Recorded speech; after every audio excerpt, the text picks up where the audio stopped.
2 aninhos, estava comigo para baixo e para cima, e a menina adora cantar, e eu morro de orgulho quando ela quer cantar com a mamãe. E eu já estava grávida de outra, e pregando em outra nação, porque muitas vezes eu recebi essa oração: ah, você vai pregar em outras nações. Então, eu estar pregando nos Estados Unidos era para mim algo muito significativo, porque para mim era o cumprimento da promessa de Deus. E eu estava, gente, feliz. Pensa, senhora, como eu estava, sentindo assim: estou realizando a promessa de Deus na minha vida. E no dia 12 de abril, preste bem atenção, no dia 12 de abril, eu preguei na última igreja dos Estados Unidos, e no dia 13 eu vim embora. E no dia 12 de abril, a pastora da igreja, que era a Ana Paula Valadão, ela me disse assim: Camila, como você está? Como você está se sentindo? Eu falei: Ana, eu estou vivendo a primavera mais linda da minha vida, porque eu estou servindo a Jesus em outra nação, com 2 filhas e com meu marido. Então eu estou assim, como quem sonha, como diz a Bíblia. E eu realmente estava. Mas a estação vira. Por quê? Porque os seus frutos e as suas flores não dão conta de perdurar. Então quando você começa a murchar, o Senhor começa a tratar nas suas raízes. E aí o inverno vem. Não para te destruir, mas para te fortalecer, para te transformar. Então no final desse culto, a Ana Paula disse assim: Camila, tem uma mulher querendo orar por você, e essa mulher é uma mulher muito de Deus, deixa eu orar por você. E logo eu pensei: opa, quero essa oração, porque vai ser bênção na minha vida. Quem é que gosta de receber oração? Escuta só a oração que a mulher orou para mim. Então fui lá, e aí falei: pode orar. E aí ela pôs a mão sobre mim e falou: Senhor Jesus, a Camila vai entrar no vale da sombra da morte. Essa oração você não queria receber. E na hora eu pensei: será que eu dou glória a Deus ou eu falo tá amarrado? Agora eu não sei. E a mulher foi piorando. Ela falou: Deus, ela vai entrar no vale da sombra da morte, ela vai adoecer, ela vai ficar cara a cara com a morte, ela vai sentir dor, ela vai ter diagnóstico, ela vai abrir a cova dela, mas ela vai sair de lá, porque Deus está dizendo que vai entrar no vale, mas vai sair do vale. E ali eu tomei posse, glorifiquei ao Senhor. Pensei: Deus deve estar me dando algum livramento para o parto, porque o parto geralmente é o que a grávida tem medo, não é? E fui embora para casa no dia 12 de abril. Dia 13 de abril eu entrei no avião. E quando eu entro no avião, eu comecei a passar muito mal. Eu comecei a sentir dor para respirar. Você pensa na dor. E eu não conseguia respirar, porque doía assim na região da costela e do peito. E dentro do avião eu passando muito mal. E o meu marido apavorado, porque eu estava com muita dor e um voo longo. Então nós chegamos no Brasil e eu já fui direto para o hospital. Ali Deus estava virando a minha estação. E quando nós chegamos no hospital, a médica disse: olha, eu não tenho como te ajudar muito, porque grávida, me ajuda a pregar agora, grávida pode fazer raio-x, sim ou não? Grávida pode fazer uma ressonância? Grávida pode fazer uma tomografia? Nada! Não pode mal tomar uma dipirona. E aí a médica disse: olha, eu vou supor que é uma embolia pulmonar por causa da sua dificuldade de respirar, porque você é grávida, pegando um avião, pode ser que seja uma embolia. Eu vou tratar como se fosse embolia e vou te mandar para casa. Então ela tratou 2, 3 dias como se fosse a embolia e me mandou para casa. Mas em casa eu fui definhando. As dores começaram a aumentar tanto aqui na região da coluna, tanto, e uma obstetra anterior, porque eu precisei mudar de obstetra no meio do caminho, ela me dizia assim: isso é frescura sua, isso é dor de gravidez. E eu falava para ela: filha, eu já tive gravidez uma vez, eu sei o que é dor de gravidez e o que é uma dor insuportável. E eu comecei a ter crises de dor aqui na lombar tão graves, que eu não conseguia mais levantar da cama. Daí a pouco eu não conseguia mais ir ao banheiro. Uma das coisas mais difíceis foi que eu precisei usar fralda. porque eu fui 7 vezes ao hospital e os médicos diziam que não sabiam o que eu tinha, e eu voltava para casa cada vez pior, ao ponto que eu já não conseguia sair da cama mais, nem para ir ao médico. E eu comecei a usar fraldas e o meu marido tinha que limpar as minhas fezes. E aquilo me doía muito, porque eu estava grávida, não sabia o que eu estava acontecendo. Eu orava, mas por um tempo o Senhor ficou em silêncio comigo. E o meu esposo tinha que me dar o banho, me limpar, me alimentar. E isso não foi 1 ou 2 dias, foram 3 meses. 3 meses em que eu sentia tanta dor, que eu mordia o Léo. 3 meses em que, quando a crise vinha de dor, eu gritava e a minha vizinha achava que era o parto. Ela entrou em trabalho de parto, ela está gritando. Eu sentia tanta dor, que muitas vezes eu quis bater a minha cabeça na parede. A doença estava comendo os meus ossos. As minhas costelas ficaram tão frágeis que, à medida que a bebê mexia, foi quebrando os ossos. E chegou um tempo, depois de 7 vezes de ir no pronto-socorro e os médicos não saberem que eu tinha, chegou um tempo em que eu já não saía da cama, eu já não levantava. E um dia a pediatra da minha filha disse: Camila, isso não está certo. Não está certo, você tem que ser internada. E eles têm que investigar o que você tem. Você vai tomar um comprimido para dor, um comprimido X, e vai até o hospital. E você vai ser internada, e eu não vou deixar você sair de lá enquanto não descobrirem o que você tem. E então, no dia 1º de julho, eu tive uma crise insuportável de dor, de gritar de dor. A minha mãe estava presente, ela teve uma crise de pânico só de ver o tanto que eu gritava de dor, pedindo socorro para Deus. E por mais que Deus não estivesse me respondendo, eu não deixei de crer um minuto que Ele estava me vendo e que Ele sabia o que podia fazer. Eu só dizia: seja forte e corajosa, seja forte e corajosa.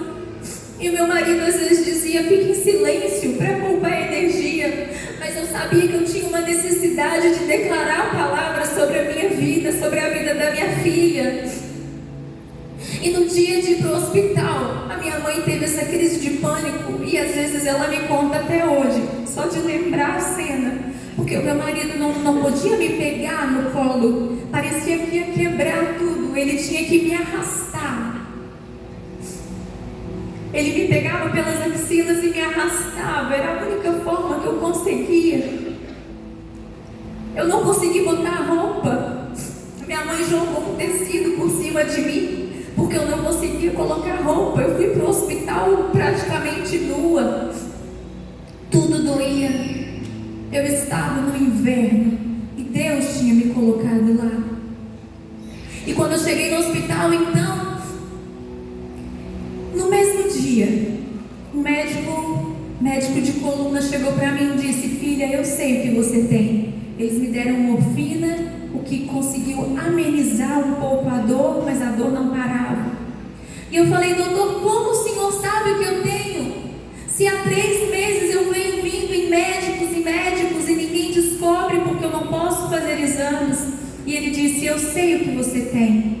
Eu vou conversar com seu marido, vou pedir um ultrassom de mama para confirmar e converso com você. E eu pensei: esse médico está louco? Eu estou com dor nas costas e ele vai pedir ultrassom da mama. Falei com meu marido, ele não sabe o que ele está fazendo, ele está inventando alguma coisa. Mas eu fiz o ultrassom de mama e aí confirmou. Logo depois ele nos procurou e ele disse: Camila, você está com câncer de mama avançado. O nódulo está no seu peito, mas ele caiu na corrente sanguínea e ele foi parar nos seus ossos, e ele já tomou toda a sua coluna nas suas costas. Ele já tomou todo o seu quadril, o osso do seu fêmur. Ele já tomou as suas costelas. Ele já tomou os ossos superiores. Já tomou a calota craniana. Ele já tomou também o seu fígado e o seu pulmão. E se você não começar o tratamento hoje, você tem alguns meses de vida. Ali eu estava com uma sentença de morte, grávida. E então, os milagres começaram a acontecer. Porque inverno também é lugar de ver milagre. O povo de Israel foi tirado do Egito, onde eles eram escravos, seriam levados para a terra que manda leite e mel, a terra prometida. Mas no caminho eles tiveram que passar pelo deserto. Mas olha só o deserto como era. Quando eles tiveram fome, o que aconteceu? Caiu o maná do céu. Quando eles tiveram sede, o que aconteceu? Saiu água da rocha. Quando eles sentiram frio, o que aconteceu? Uma coluna de fogo os aqueceu. Porque mesmo no deserto, o Senhor cuida de você. Por isso está escrito na palavra: a minha presença irá contigo, Moisés, para te fazer descansar. Porque o Senhor disse a Moisés: ainda que esteja no deserto, eu estou com você. E assim o Senhor diz para você nessa noite: ainda que seja um inverno frio, eu estou com você. Não te mandei eu? Seja forte e corajosa, não temas e nem te espantes, porque eu, o Senhor, o teu Deus, estou contigo por onde quer que andares. Esse é o seu Deus. Aleluia. E quando o médico deu essa notícia, o meu marido disse: sabe o que nós vamos fazer neste quarto de hospital? E eu disse: o que, amor? E ele: nós vamos glorificar a Deus. Porque eu não quero ser um homem que glorifica a Deus só quando levanta a taça de campeão. Eu quero ser um homem que glorifica a Deus no dia do inverno. E nós começamos: e então louve, simplesmente louve. Tá chorando, louve. Precisando, louve. Tá sofrendo, louve. Não importa, louve. Seu louvor invade o céu. Canta mais alto, vai. Deus vai na frente, abrindo o caminho, quebrando as correntes, tirando os espinhos, ordena os anjos pra contigo lutar. Ele abre as portas pra você. Ele trabalha pra o que nele confia, caminha contigo de noite e de dia. Ele nas suas mãos, sua bênção chegou. Comece a cantar com muito louvor, com muito louvor, com muito louvor, com muito louvor.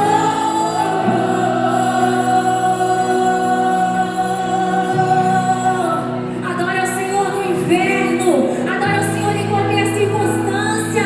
É para isso que você foi criada. A sua adoração movimenta a sala do trono, a sua adoração movimenta o céu, a sua adoração é uma arma de guerra, a sua oração destrói muralhas, a sua oração derruba gigantes, a sua adoração movimenta o céu. E assim nós louvamos o Senhor. E os milagres começaram a acontecer. E o Senhor disse: eu estou neste inverno. Maria Madalena também entrou no inverno, porque quando ela estava servindo a Jesus no auge da sua primavera, a Bíblia diz que Jesus morreu. O homem que havia libertado, curado, sarado e dado sentido de vida para ela, agora estava morto. Mas uma coisa ela fez. A Bíblia diz que ela não saiu aos pés da cruz. Quando o inverno chegar, continue aos pés da cruz. Porque mesmo que chorando, lá é o melhor lugar para você estar. Porque é de lá que vem a bênção. Que a Bíblia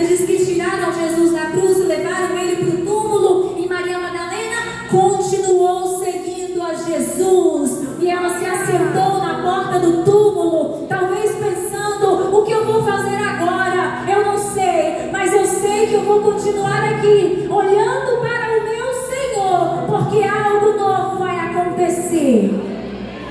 Continue olhando para a cruz, continue olhando para Jesus. E aí eu comecei a fazer a quimioterapia. O médico disse: você tem que começar urgente, porque senão você tem meses de vida. E eu fiz a primeira, e logo fiquei carequinha. E fiz a primeira e a minha imunidade caiu. Os meus leucócitos que marcam a imunidade, eles foram para 300. Faz assim comigo. Ai, eu carequinha. Que bonitinha, carequinha. Sabe o que meu marido falou para mim?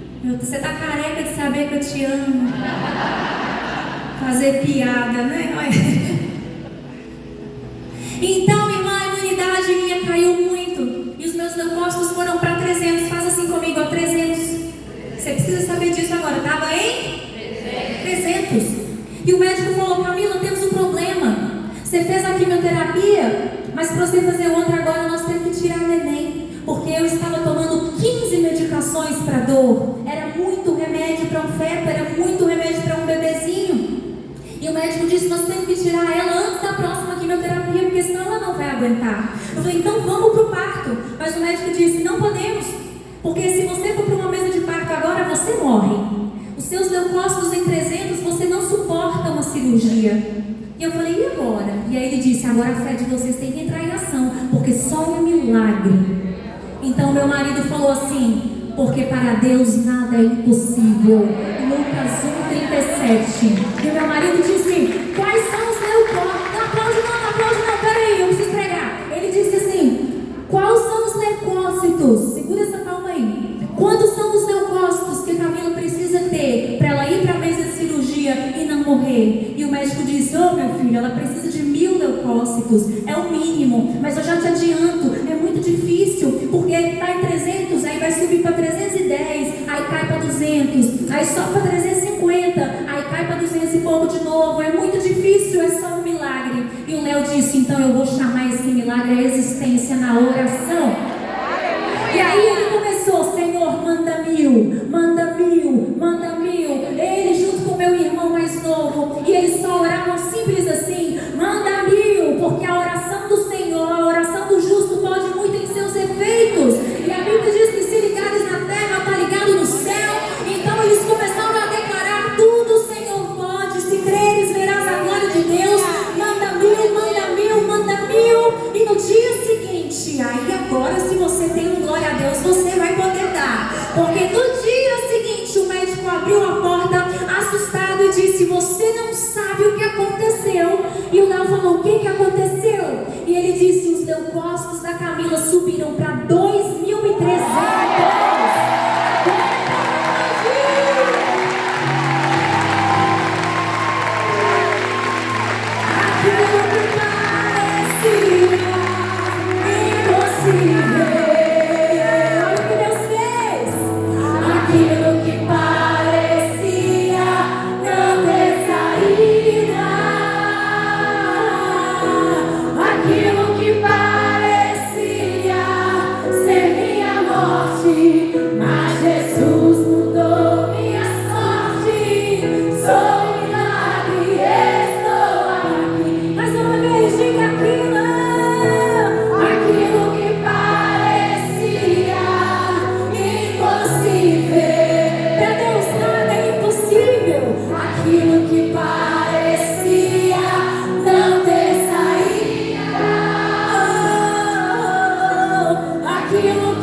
Jesus, é pra você, amada.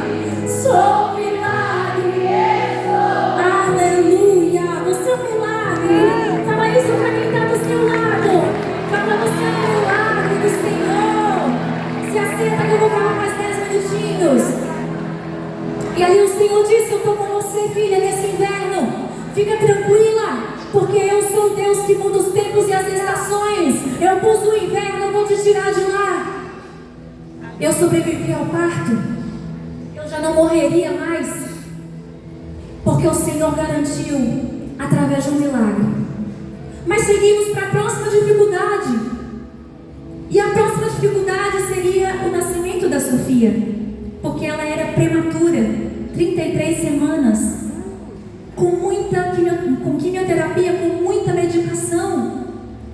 Então, os médicos chamaram a gente e disseram assim: papai e mamãe, a gente tem que mostrar para vocês a realidade. A realidade é, se a gente correr para a direita, é porque Sofia nasceu com abstinência de morfina. A morfina é um opioide, assim como a maconha. E à medida que vai usando, vai causando dependência. Então a neném já tinha usado muito através de mim. E poderia nascer desacordada ou sonolenta, ou enfim, como se ela tivesse com abstinência de morfina.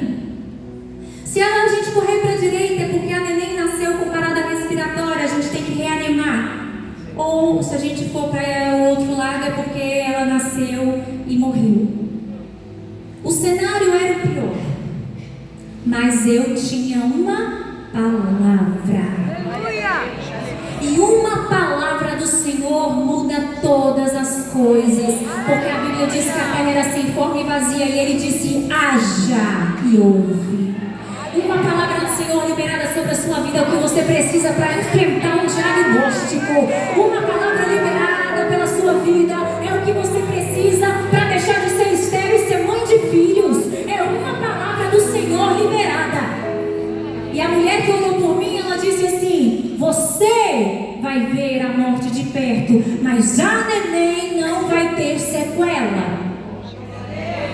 E o meu medo era, se não morrer, como que essa neném vai nascer? Quais seriam as sequelas? Meu sentimento de culpa, como que eu ia lidar com isso? Então fomos para o parto. E a medicina dizia: pode dar errado, mas nós lembrávamos da palavra: vai dar tudo certo. E a gente foi declarando que a última palavra vem. Mas ainda bem que a resposta vem do céu. E a última palavra, quem determina ainda é Deus. Alguém diz: só restou raiz, mas Deus diz: tem vida aí. E eu vou restituir. Olha o que Deus diz para você, olha só. A esperança para a árvore cortada novamente crescerá ao cheiro das águas. E se caso envelhecer na terra sua raiz, ou se o seu tronco morrer, ouça bem o que Deus diz: ainda há esperança, a alegria vai voltar, e tudo novamente irá voltar ao seu lugar.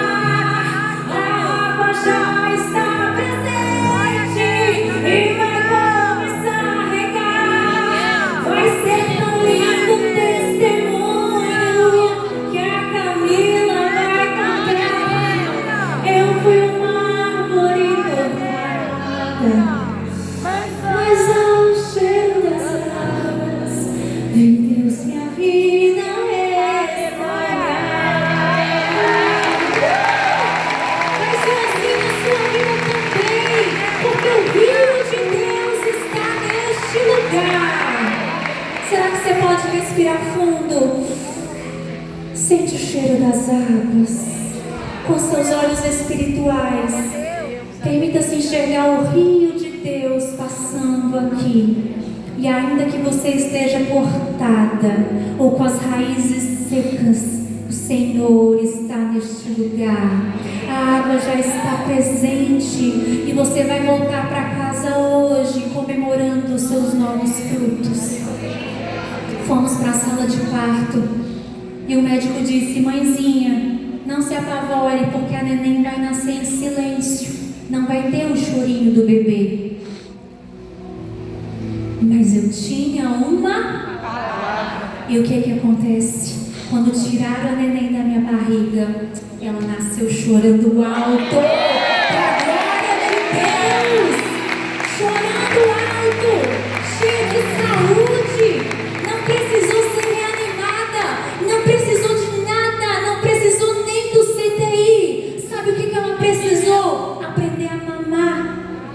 Titinha era prematura. Só isso, ela não teve nada, porque quem estava guardando ela era o Deus de Israel, o Deus Todo-Poderoso que cuida de mim e de você.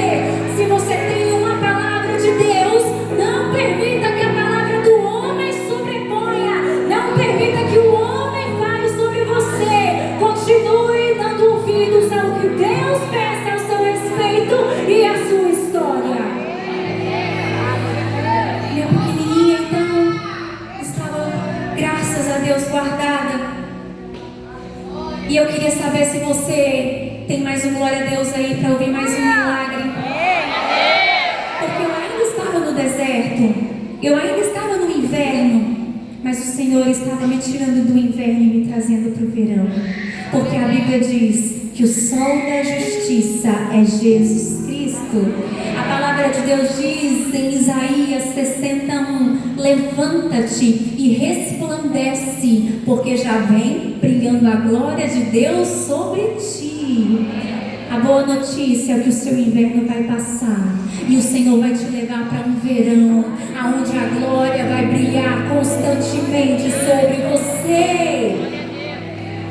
Depois do parto, o médico disse assim para mim, e eu estou finalizando: Camila, você sobreviveu ao parto, a sua filha está tudo bem, mas você tem uma longa jornada pela frente. O seu câncer tomou quase o seu corpo inteiro. E nós fizemos um exame chamado PET scan. Esse exame, você injeta um líquido radioativo nas suas veias, uma glicose radioativa, e quando você entra na máquina, aonde tem câncer em você brilha. E dessa forma, através do brilho, o médico consegue mapear aonde o câncer está em atividade. E eu fiz o primeiro exame e, como dá para imaginar, eu brilhei da cabeça até os pés, porque o câncer já tinha avançado muito e tomado, a metástase já tinha avançado muito. Então o médico disse: vamos fazer agora um novo PET scan para ver como que o seu corpo reagiu à quimioterapia, porque pode ser que deu certo, mas pode ser que não tenha resultado e a gente tenha que trocar de tratamento. Então eu falei: vamos fazer o novo PET scan, porque eu já estava alimentada com ânimo, com coragem, porque eu sabia que Deus estava comigo, e fui fazer o PET scan. Entrei na máquina. Pergunta à sua vizinha: você tem um glória a Deus aí? Então fica de pé para você me ajudar a glorificar nessa parte, que eu não posso fazer isso sozinha hoje. Se o Ministério de Louvor puder subir aqui e me ajudar, eu vou agradecer. Porque o que eu vou te contar aqui hoje é fruto da sua oração, fruto da oração de um Brasil que confiou que Deus podia fazer um milagre. E então, entrei naquela máquina. Eu entrei no inverno. Lembra que estava tudo aceso? Lembra que eu tinha brilhado, porque aonde brilhava tinha manifestação de câncer. Entrei na máquina, mas quando eu saí da máquina, tudo tinha se apagado. Tudo tinha se apagado. Não havia mais atividade, não havia mais sinais, não havia mais sinais. E o médico disse: eu não sei o que aconteceu, mas a fé de vocês fez um milagre. E então ele disse: vamos fazer o ultrassom da mama, porque já que as metástases sumiram, a gente tira a mama que estava com o nódulo e fica tudo bem. E aí eu falei: vamos fazer, porque, irmã, eu já estava comemorando já as metástases terem sumido. O que seria tirar uma mama? Óbvio, dói, seria algo difícil, mas diante do quadro eu já estava no lucro, concorda? Fui fazer o ultrassom da mama e o médico procurou o nódulo e procurou e procurou e procurou e não achou nada. E ele disse: eu não sei o que aconteceu, mas o nódulo sumiu, desapareceu. E eu falei: foi a mão de Deus. Porque em uma das orações naquele quarto de hospital, um amigo do meu esposo foi lá e eles foram orar por mim. dia, uma mão como se fosse uma mão de pedra. E essa mão passava e ela pegava como se fosse piche aqui que fala, sabe, de asfalto. Piche. Era preto e grudento. E eu via essa mão passava por esse piche e recolhia tudo assim. E fechava. E quando ela abria de novo, tudo aquilo tinha virado pó. Eu vi. E naquele dia eu falei, o Senhor está me limpando e transformando o câncer em pó. Porque Deus pode fazer isso. Ele pode todas as coisas. Por isso, preste atenção. Eu vou profetizar o verão chegando na sua vida hoje. Porque a Bíblia conta que Maria Madalena estava no inverno, mas ela não tirou os olhos de Jesus. Então, ao terceiro dia, o Senhor ressuscitou e apareceu primeiro para quem? Para Maria Madalena. Antes uma mulher possessa, esquecida pelas pessoas, mas agora a primeira a ver Jesus ressurreto. Levante a sua mão. Eu quero declarar que você será a primeira da sua casa, da sua geração. Ah, Camila, na minha família as mulheres todas se divorciam. Você será a primeira que não vai divorciar. Camila, na minha família as mulheres todas não engravidam. Você vai ser a primeira que vai engravidar. Foi como eu te falei, você não veio aqui à toa. Deus te trouxe aqui com laços, com cordas de amor. Esta palavra não é para quem está lá fora. Esta palavra é para você que está aqui agora, recebendo da atmosfera que está neste lugar. Camila, mas o meu diagnóstico, lá na minha casa todo mundo morre de câncer. Vai ser a primeira que não vai morrer. Vai ser curada e vai testemunhar. Eu quero profetizar o verão chegando. Se você deseja, põe a mão no seu coração. Nós vamos cantar. E eu vou orar para que o verão comece a brilhar hoje. Em nome